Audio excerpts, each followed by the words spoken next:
tens of millions of people in debt were literally about to be canceled, their debts. But my MAGA Republican friends in the Congress, the elected officials and special interests stepped in and sued us. And the Supreme Court blocked it. They blocked it. But that didn't stop me.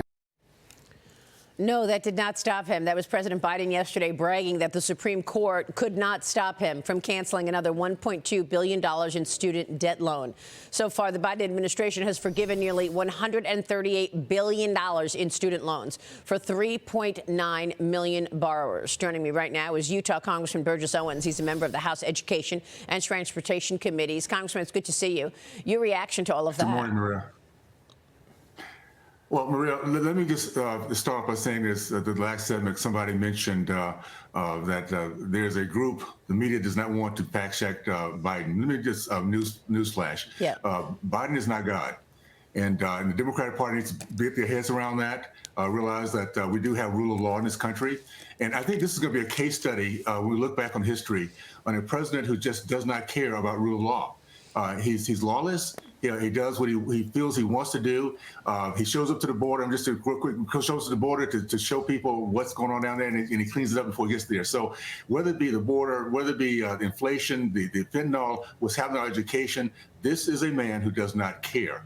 Does not care about rule of law, does not care about our country, and American people are waking up and getting sick and tired of it. So, yeah. No, education is going to be something we're going to look at right now. We have, matter of fact, a legislation that we're putting together. Dr. Fox put together a very comprehensive look at this, making sure that colleges have skin in the game, that we have a very smart way for those who are in debt to get back on track, to have a limit on what can be charged to them in terms of interest. So we have a plan. The key is to make sure that the Republican Party can maintain control. We're having conversations today, Maria, only because we have a small majority, but that small majority is able to put information and educate the American people to where we are. So let's keep that up. This is our moment. If we want to get our country back, we need to get this person out of office.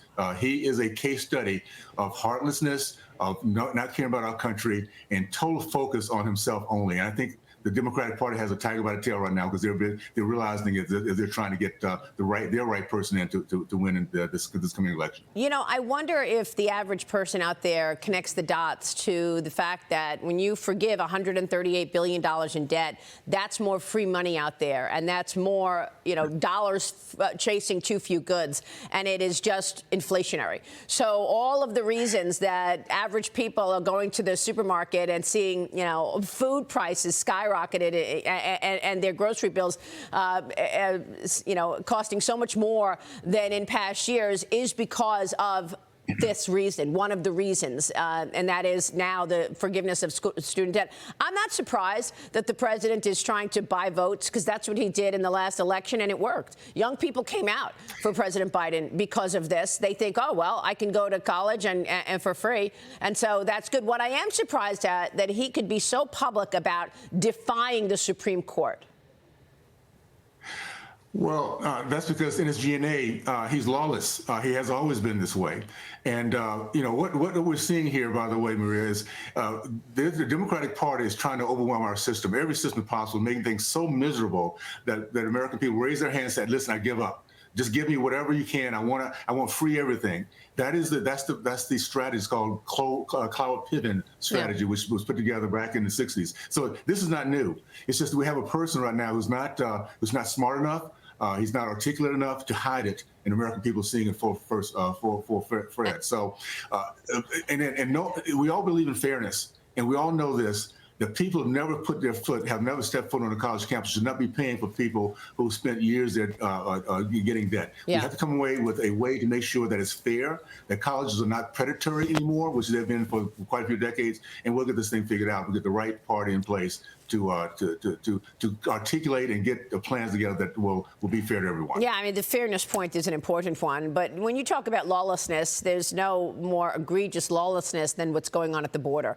So many people coming across the border, and we don't know many of them. We don't know what their intentions are. Border Patrol officers arrested more than 6,400 illegal migrants with criminal convictions. That since just October. Okay, this is just a few months. That includes 178 gang members, Chicago police recently arrested 4 immigrants from Venezuela who are accused of robbing and strangling a man on a train, Congressman.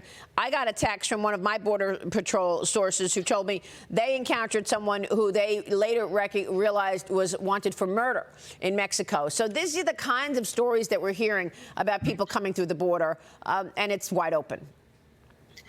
And once again, we have a president who doesn't care. He shows up, cleans up the area that he's exposing the other Americans, but Americans do. And this is one of the things that the Democratic Party did. They overstepped the bounds.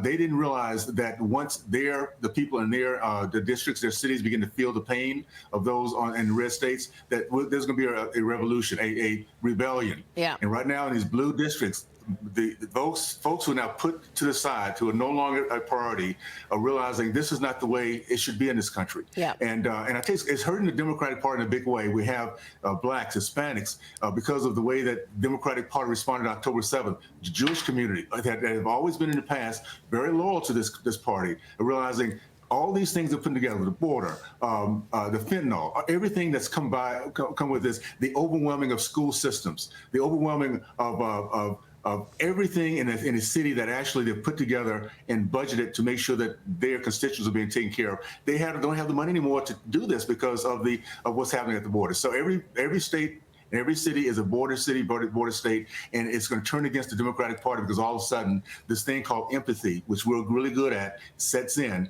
and we now get it. That we have a president that does not care. We have American people that are suffering, and we're going to continue suffering as long as this party and this president's in power. Yeah. So I know Hispanics have been supportive of Trump. Do you think you've seen a real change in the black community in terms of their support for Trump?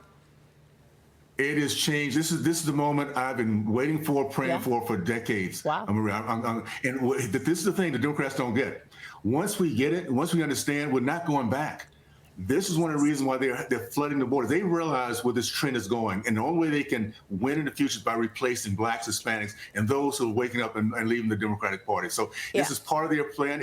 I'll be honest, it's an evil plan when you start looking at how to replace American people, American culture, with something else that no one really knows how to even describe it. Is just to keep them in power. So no, we're waking up. And you're starting to see that in every facet of the American, of the black community. We're tired of it. We want to have the same opportunities to freedom, and we realize this is a president, this is a party that's totally against that. It's all about. Congressman, real quick on this, because I know that there's a dangerous gang from Venezuela in New York right now, and they're really creating havoc. But Immigration and Customs Enforcement data revealed only 834 Venezuelan migrants were deported during fiscal year 2023. There were more than 335,000 total Venezuelan migrant encounters. So the number of people being deported is really a fraction of the people who are in this country. The migrant crisis now impacting Utah. State officials there saying mostly Venezuelan migrants are coming into Utah. Congressman, your thoughts? Well, we're a state that believes in balance and budget. We're a state that's very inviting. We're a state that not only takes care of our citizens, but we welcome those that we can support when done correctly. We're seeing the same thing that the red states are seeing, an overwhelming, a push of resources in our school systems and our homeless shelters. So we're dealing with all that. And we're looking into right now a rumor that it's possible in New York is sending folks to Utah. We're looking to make sure that that's not the case. We are not a sanctuary city. We're a city that believes in order and taking care of people done in the correct way. So, yes, every state, including states like Utah, are being impacted by this border deal. And that's why Americans are waking up across the board. Oh, so you're investigating whether or not New York is sending the Venezuelans to Utah. Okay.